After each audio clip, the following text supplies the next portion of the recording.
Entendes o que estás lendo? O podcast que te leva através das páginas da Bíblia. Livro por livro.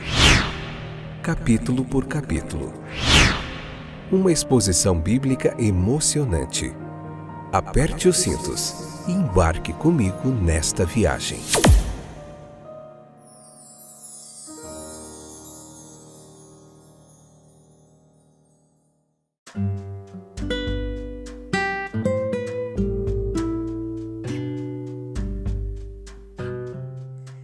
Olá, eu sou o Fábio, como a maioria de vocês já está sabendo. Estou de volta para nós juntos aprendermos mais um pouquinho da Palavra de Deus. Hoje vamos concluir o capítulo 15.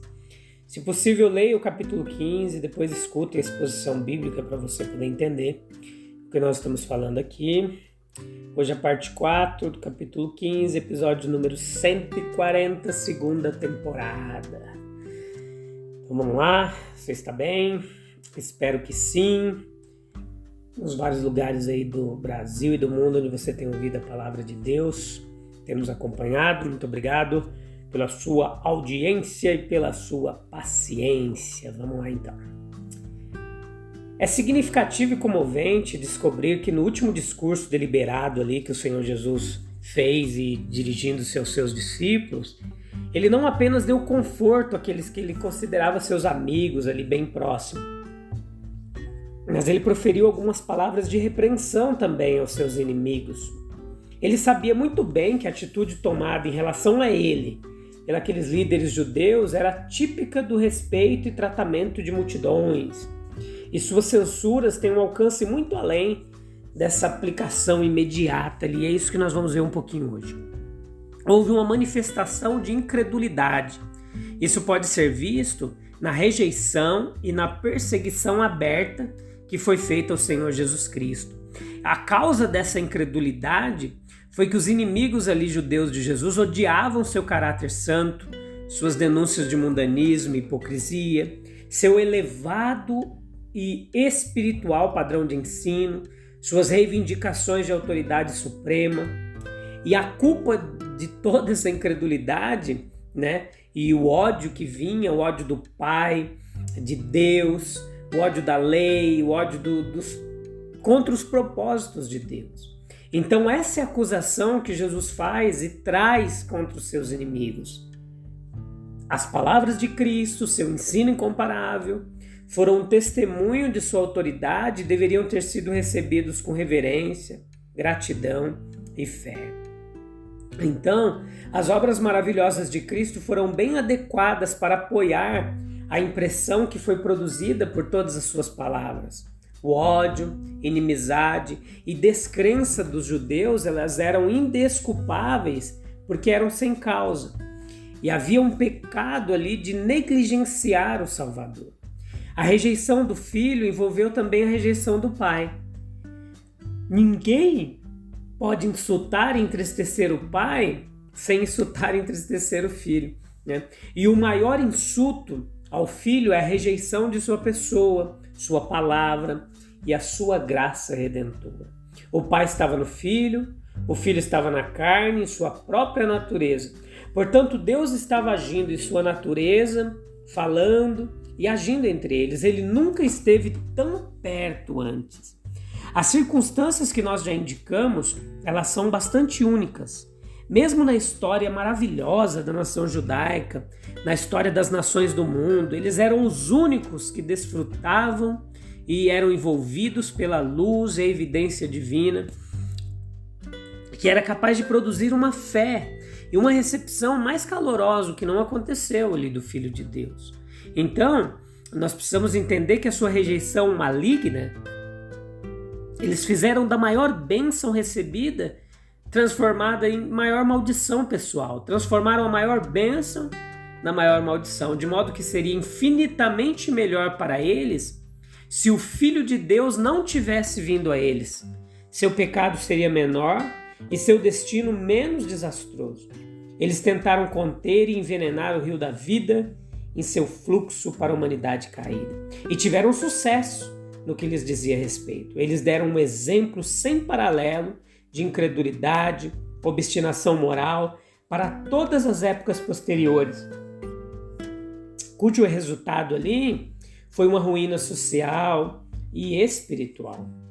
Eles professaram acreditar em Moisés, nos profetas, na evidência de milagres, mas seus milagres foram em número muito reduzido e de qualidade muito inferior se comparados com aqueles realizados por aquele a quem eles estavam rejeitando. Eles teriam justificativa se rejeitasse alguém que fosse um tirano cruel, um impostor vil ou um mestre ali cruel, mas eles não tinham nenhuma dessas desculpas.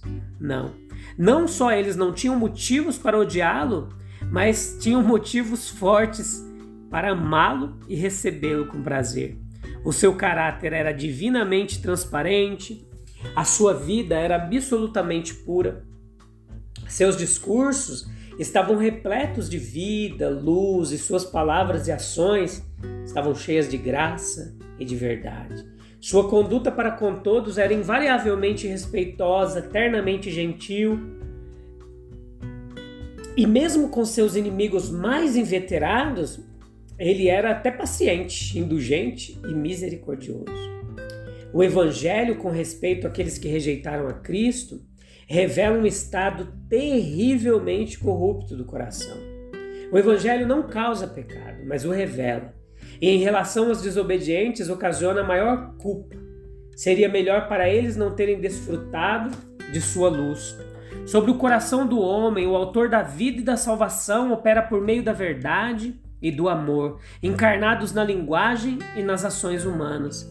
A palavra, agindo como a fiel e verdadeira testemunha, se fez carne. E nessa dispensação, enquanto Cristo é o Salvador e Senhor dos homens, Cristo é revelado pelo Espírito aos corações humanos. E o reino de Deus avança, os propósitos graciosos de Deus, eles são cumpridos e realizados. Então, nós precisamos entender que ali também, nesse capítulo, nos revela que havia uma testemunha. Na verdade, várias. Uma delas era o Espírito Santo e a outra eram os discípulos. O Espírito Santo era uma testemunha de Deus para Cristo. Essa é uma testemunha divina em sua origem e sua natureza. Procede do Pai e todos os seus atos e operações são de Deus.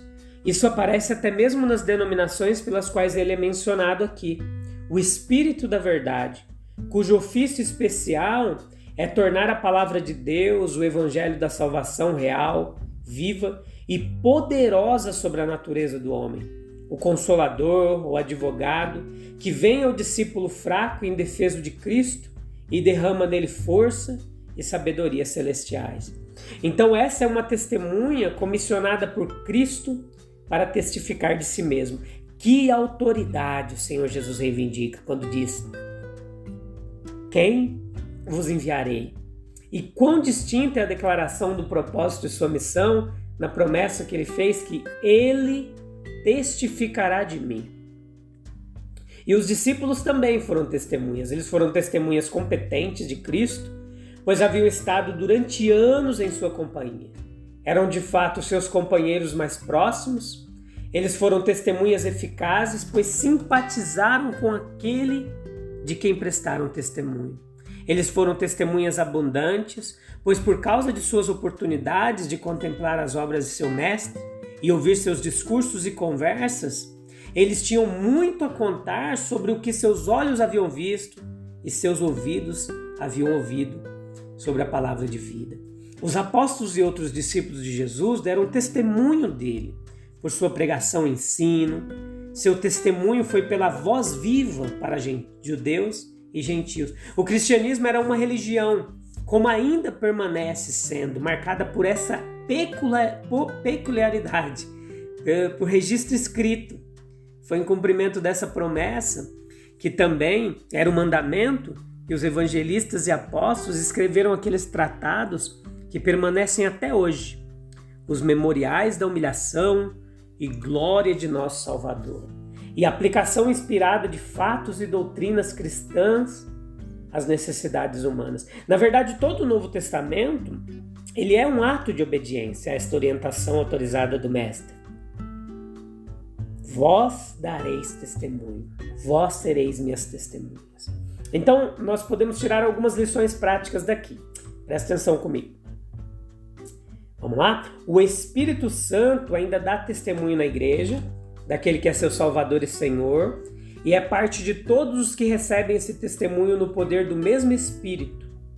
O cristianismo não é apenas uma religião a ser propagada por força ou por tradição. Nada além da força da verdade plantou o cristianismo, e somente a força da verdade o preserva.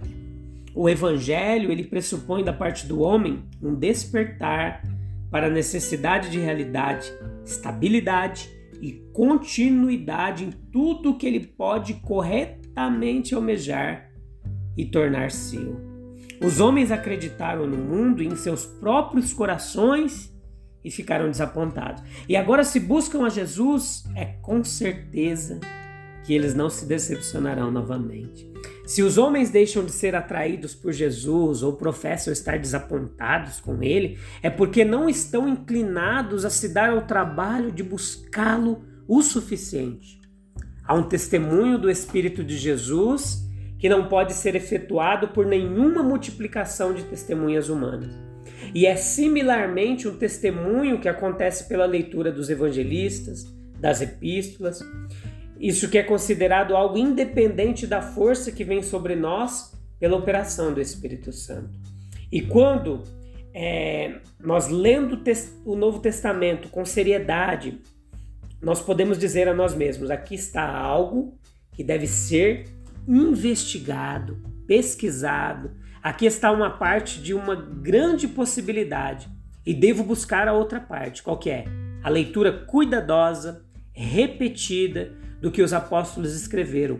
Muito provavelmente isso fará um homem cair de joelhos, procurando ter todo o corpo dele como um testemunho diante do mundo, por meio do que o Espírito Santo vai imprimir em seu coração. E nós devemos estar sempre em busca de testemunho de Jesus e de sua verdade. Quanto mais esperamos, mais ele virá, fortalecendo-nos contra nossas próprias dúvidas, animando-nos com a esperança de certezas vindouras e tornando-nos mais ardentes em persuadir os outros a aceitar a fé. A incredulidade, ela se ilude com a alegação de falta de provas. Se não devemos ser persuadidos pelo testemunho conjunto do Espírito Santo e dos apóstolos, jamais seremos persuadidos, até mesmo se um morto ressuscite. Podemos e devemos nos juntar a essa chamada nuvem de testemunhas. Se Jesus disse ao primeiro grupo de discípulos que eles deveriam ser testemunhas, então certamente deve haver algo também em nós de testemunhas. Nós, aqueles que se intitulamos seus seguidores. Então nós que se dizemos seguidores de Cristo, precisamos ser testemunhas de Cristo. Beleza? Deus abençoe você nesse dia. Eu te espero no próximo episódio. Encerramos mais um capítulo aqui, mais uma etapa. Te espero no capítulo 16 para nós continuarmos meditando na palavra de Deus. Um abraço, até breve. Tchau, tchau.